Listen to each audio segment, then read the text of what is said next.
अनंत अशा या सृष्टीचक्राचे जे मूळ आहे ते पूर्ण शाश्वत, शुद्ध, सनातन आहे। नित्या, निर्मला, निर्गुणा, निराकार अशा परब्रह्म आदिशक्तीने सगुण, साकार असे स्वरूप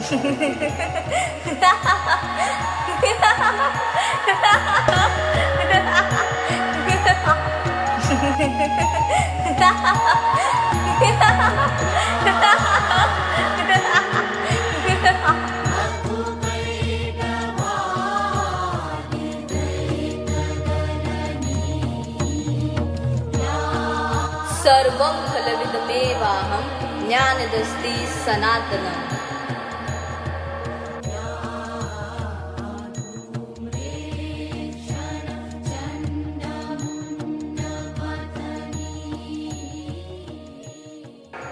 अशी सर्वांची जननी, जगत जननी श्री महालक्ष्मी।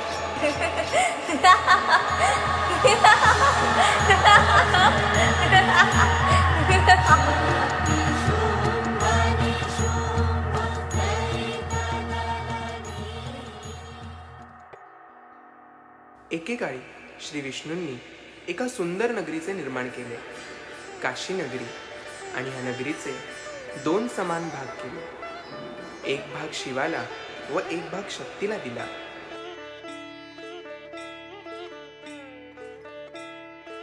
हे जगदंबे, हे परमेश्वरी, हे अखिल विश्वाची तूच माता आहेस। अनादि अनंत अशी तू आदिशक्ती आहेस। हे नारायणी, तू निर्गुण रूपात असून सुद्धा या सुंदर सगुण रूपात प्रकट झाली आहेस। माते, तुझ्यासाठी मी भव्य दिव्य असे नगर निर्माण केले आहे। या नगरीत तू अखंड निवास करावा अशी मी तुला प्रार्थना करतो। माधवा, तू निर्माण केलेल्या या नगरीस पाहून मी प्रसन्न झाले। मी या क्षेत्रात अखंड निवास करेन। हे नगर माझे सर्वात प्रिय निवासस्थान म्हणून प्रसिद्ध होईल।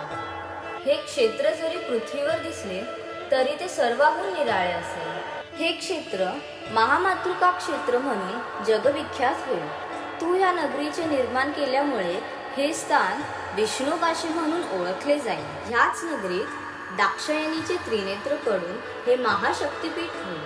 ह्या नगरीत कमला स्थिर निवास करेल। पुढे महादेव सुद्धा ह्याच नगरीत येईल।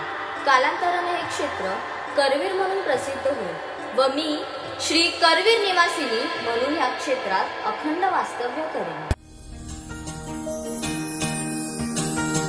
जय देवी जय महालक्ष्मी, श्री महालक्ष्मी।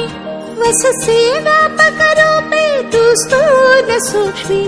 जय देवी